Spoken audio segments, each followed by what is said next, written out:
Tu oses me tenir la main et tout? Tu dis que ma femme est magnifique. Deji prit alors une grande planche près de la boutique de Sheng et se mit à courir après l'homme avec la planche. Deji le poursuivit jusqu'à ce qu'il ne le retrouve plus. Sheng était sous le choc, mais elle ramassa rapidement les vêtements et les lava avant de retourner au magasin. Terrifiée, choquée, elle n'arrivait pas à croire ce qui lui était arrivé. Les larmes coulaient sur ses joues et les voisins furent stupéfaits de voir Deji tout emballé dans le magasin et y mettre le feu. Deji a tout brûlé et a traîné Sheng jusqu'à leur maison. Deji a alors pointé Sheng du doigt. « Vous, cette femme légère, votre cliente ose se venger de moi. Comment oses-tu empirer les choses? Il te disait que tu étais magnifique. Tu couches avec lui?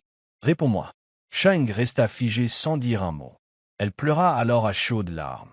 Deji lui dit « À partir de maintenant, plus de magasins pour toi. Tu vas faire ce que je t'ai dit. » Sheng n'a pas répondu aux propos de Deji. Pendant des jours, Sheng était mécontente et déprimée. À cette époque, Bonu et Iremide avaient grandi et avaient vu tout ce que leur mère avait vécu. Bonu avait 16 ans et Iremide 13 ans. Deji s'en fichait. La situation empire de jour en jour. Deji a cessé d'aller à l'église pendant longtemps, ce qui a empêché Sheng et ses enfants de grandir. Bonu et Iremide ont eu du mal à cause de leur père. Deji les fouettait à la moindre occasion. Bonu et Iremide avaient toujours peur de leur père. Un beau jour, alors que Bonu et Iremide rentraient de l'école, Sheng leur annonça que leur père ne rentrerait pas avant 3 jours. Iremide se leva alors d'un bond. « Maman, tu es sûre? » Sheng répondit « Oui, ma chérie. » Bonu et Iremide étaient très heureux. Puis Irolua dit à sa mère « Maman, j'aimerais que mon père meure. » Sheng fut terrifié en entendant cela de la bouche d'Irolua. C'était comme si on lui versait une poche de glace sur la tête. Sheng resta immobile 1 minute. Puis elle cria sur Irolua. Mais Irolua répéta la même chose. Puis Sheng s'approcha d'Irolua. Elle l'attrapa et le fouetta. Pour la première fois, Irolua n'en revenait pas que sa mère ait levé les mains sur lui. Irolua était en colère et n'arrivait pas à dormir de la nuit. Il se rappelait ce qui s'était passé pendant la journée. Cela le rendit encore plus détestable envers son père. Sheng, quant à elle, était triste d'avoir battu Irolua, mais elle pensait que Deji était toujours leur père, malgré les mauvais traitements qu'il leur infligeait. Le lendemain, Sheng appela Bonu et Irolua et leur dit « Mes enfants, vous savez que vous êtes la source de mon bonheur. Vous êtes tout ce que j'ai. C'est pour ça que Deji est ton père, et toi, Irolua, ne souhaite jamais la mort de ton père. Si tu souhaites sa mort, qui veux-tu choisir comme père?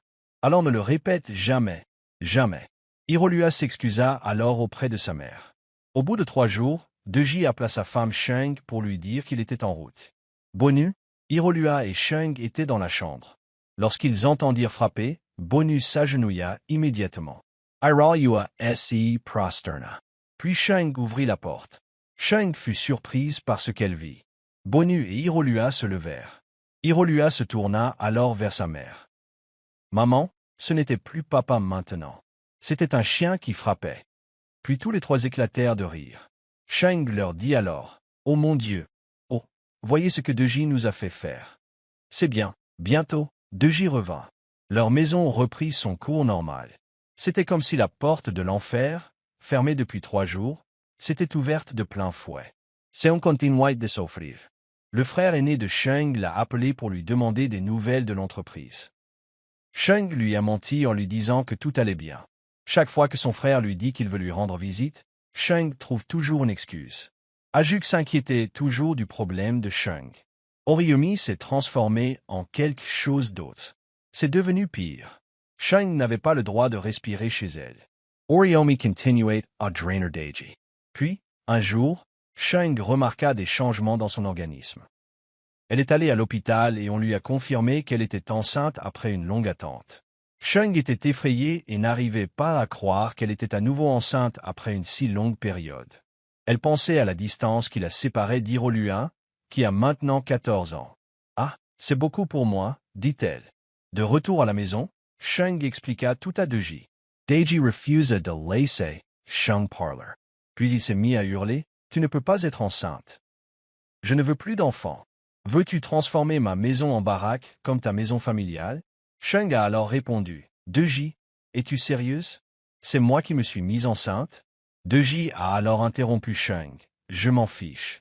Tout ce que je sais, c'est que je ne veux pas de bébé. Tu devras avorter. Voilà ce que je sais. Shaum resta terrifié tandis qu'agissait Lunite. Le lendemain, Deji donna à Sheng une somme d'argent et lui ordonna d'avorter. Sheng prit l'argent et poursuivit l'avortement. Après l'avortement, Sheng a demandé à Deji de lui donner de l'argent pour le planning familial, mais Deji a refusé. Peu de temps après, Sheng a conçu un autre enfant. Comme d'habitude, Deji a donné de l'argent à Sheng pour l'avortement, mais a refusé de lui donner de l'argent pour le planning familial. Sheng s'est retrouvée dans cette situation à 3 reprises. Lors de son dernier avortement, elle a saigné abondamment. Puis, elle a franchi une nouvelle étape qui a marqué un tournant. Sheng a refusé que Deji la touche. Comme d'habitude, Deji allait commencer un traitement rénal, mais Sheng a refusé. Un jour, Deji et Sheng ont eu une violente dispute. Sheng, pourquoi me refuses-tu l'accès à ton corps? Pourquoi exactement? Lui répondit Sheng. Oh, je devrais te donner mon corps. Deji, sais-tu que tu es un homme mauvais? Parce que j'ai décidé de me soumettre à toi comme une bonne épouse, tu me prends pour un imbécile. Tu as l'argent pour avorter, mais pas pour le planning familial. Alors que Deji levait la main pour gifler Sheng, Sheng la lui attrapa. Ça suffit, j'en ai marre de tes bêtises. Tu as perdu ton respect et ton pouvoir sur moi. Sheng se détendit et s'éloigna. Deji fut choqué et surpris de voir Sheng ainsi représenté. Deji raconta toute la situation à Oriyomi. Oriyomi conseilla à Deji d'humilier Sheng, lui rappelant qu'il était l'homme de la maison. Deji continua à perturber Sheng. Puis, une nuit, alors que Deji dérangeait Sheng, ce dernier se leva, furieux, et se rendit directement dans la chambre de Bolu et Iriolua. Sheng dormit dans la même chambre cette nuit-là. Le lendemain matin, Sheng prépara son repas, mais Deji, furieux, versa la nourriture sur Sheng et quitta la maison, furieux. Sheng sourit et s'éloigna. Avant que Deji ne revienne du travail, Sheng avait emballé toutes ses affaires et les avait installées dans la chambre de ses enfants. Bolu lui demanda pourquoi elle avait emménagé dans leur chambre. « Maman, est-ce que tu te bats encore ?» répondit Sheng. « Non, chérie, je veux juste rester près de vous, mes enfants. » D'accord. Quand Deji revint et vit que Sheng avait déposé tous ses sacs dans la chambre de leurs enfants, il se mit en colère. « Sheng, Sheng, à quoi bon ce jeu auquel tu joues avec moi ?» répondit Sheng. « Mon mari, à quoi cela ressemble-t-il pour toi ?» Puis elle éternua. « Je te l'ai dit, mon corps n'est plus fait pour toi. Tu as décidé de me tuer, alors je dois me sauver de toi. » Sheng s'est mis à rire et s'est éloigné. Deji était furieux et ne savait pas quoi faire. Il raconta ensuite à Oriyomi comment Sheng s'était installé dans la chambre de ses enfants et lui avait refusé l'accès à son corps. Oriyomi dit alors à Deji qu'il devait se rassurer. Ils convoquèrent ensuite Sheng à une réunion de famille. Au début, Sheng refusa leur invitation. Après de nombreuses invitations, Sheng alla les voir. Ils lui demandèrent de s'agenouiller parmi eux, comme d'habitude, mais Sheng refusa. Ayotemi leur a dit de commencer la réunion ainsi. Les frères et sœurs de Deji, y compris sa mère, ont commencé à pointer du doigt Sheng, mais ce dernier était moins inquiet. Sheng a tout expliqué, mais Oriyomi a conclu en disant à Sheng, « Sheng, pour que la paix règne, je te donnerai de l'argent pour le planning familial. » Mais Sheng lui dit, « Monsieur, avec tout le respect que je vous dois, vous n'êtes pas mon mari, et si mon mari pense qu'il ne peut pas me donner l'argent pour le planning familial, alors c'est hors de question. Mais moi, Sheng, je n'accepterai d'argent de personne, sauf de l'homme qui m'a donné de l'argent pour l'avortement. » Sheng se leva alors, furieuse, et partit. Ils s'assirent tous dans le froid, incrédules, et Sheng les abandonna. Pour la première fois, Oriyomi fit face à Deji. « Deji, ta femme nous a quittés. » Deji dit alors à Oriyomi, « Grand frère, je te l'ai dit, ces comportements étranges me déconcertent aussi. » Deji rentra chez lui et donna l'argent à Sheng, mais Sheng refusa. Sheng désigna Deji du doigt. « Toi, tu m'as emmené chez ta famille pour m'humilier encore une fois, et tu es venu me proposer de l'argent. Je te le demande depuis 9 bons mois, et tu crois que ça marchera. Deji, tu es mini, tu es aku. Oh, coucher avec moi, c'est vraiment ce que tu veux? Et si je meurs, ça ne te regarde pas. » Sheng ricana. Deji lui coupa alors la parole. « Voyez-vous, laissez-moi vous dire que votre plan pour me détruire a échoué. En fait, je ne vous donnerai plus d'argent. Tu es ma femme, et je peux tout te faire. Shang intervint. Two as many. Puis elle s'éloigna. Deji et Shang continuent à avoir ce problème. Bodu et Iriolua étaient mécontents de ses comportements constants. Un jour, Deji a appelé Iriolua et lui a donné des produits chimiques contre le cannabis. Deji a demandé à Iriolua de pulvériser les produits chimiques sur les mauvaises herbes. Pour les faire sécher, Iriolua a suivi les instructions de son père.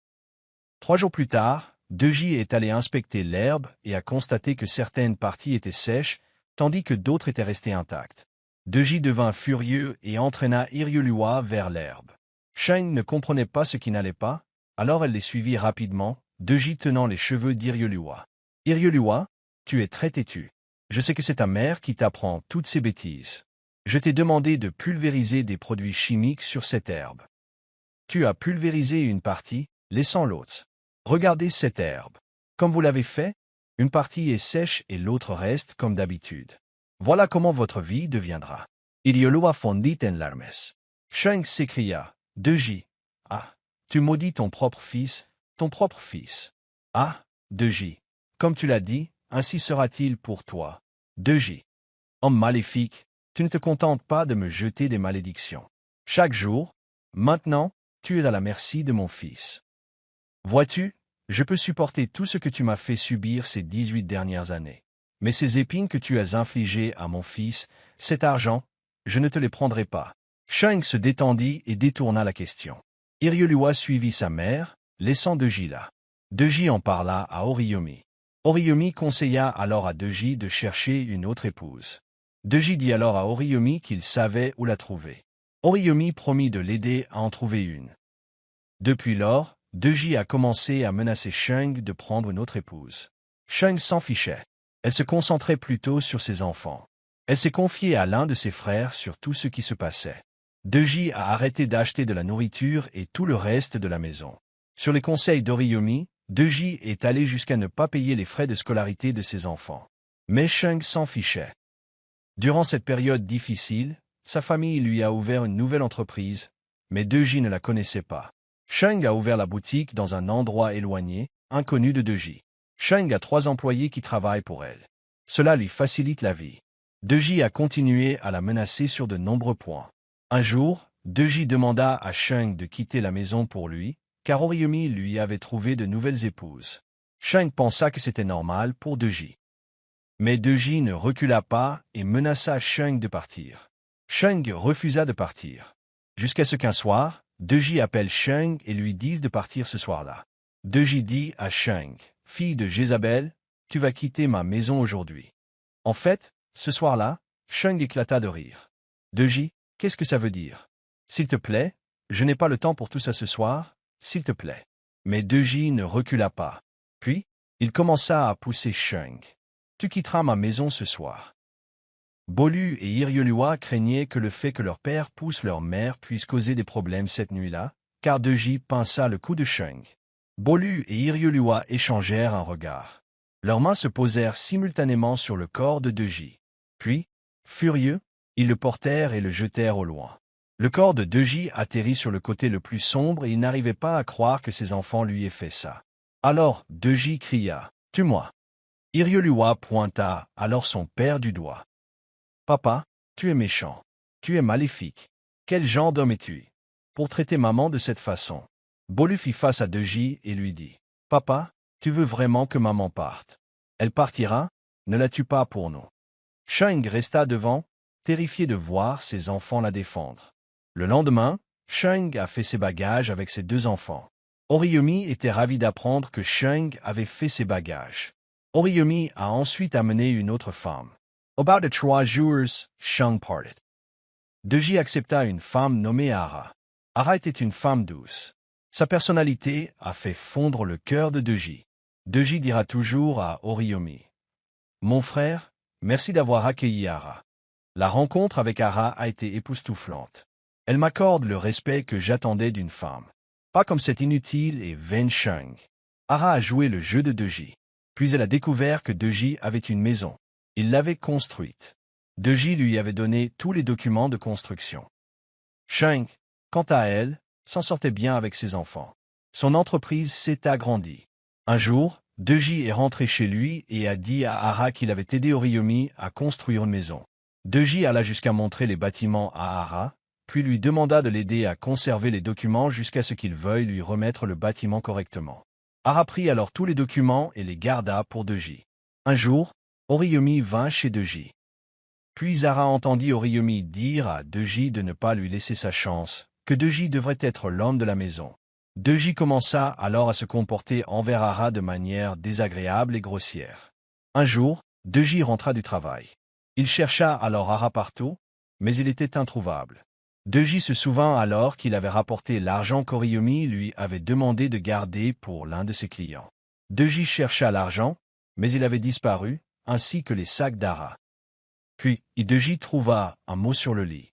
Il l'ouvrit et lut. « Cher Deji, tu es un homme stupide et insensé. Si tu cherches ton argent, je le garde précieusement. Ta maison et celle de ton frère inutile ont été vendues. Je ne peux pas me permettre de perdre. On ne m'a pas appris ça, alors j'aimerais que ce soit le cas. De ton meilleur bébé, Hara. » Deji a vu ça, a crié et s'est évanoui. Puis il a atterri à l'hôpital. Oriyomi est arrivée à l'hôpital et a accusé Deji de tout. Elle lui a ensuite demandé de chercher l'argent. Deji a promis de le faire. Quelques semaines après sa sortie de l'hôpital, Deji trouva le moyen de récupérer l'argent d'Oriyomi. Il l'apporta ensuite chez lui.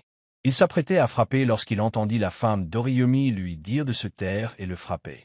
Oriyomi a crié. « Tu me trompes. Je me plains maintenant, tu me menaces encore. » Deji a alors réalisé qu'Oriyomi était celle qui détruisait son mariage à cause de ses conseils.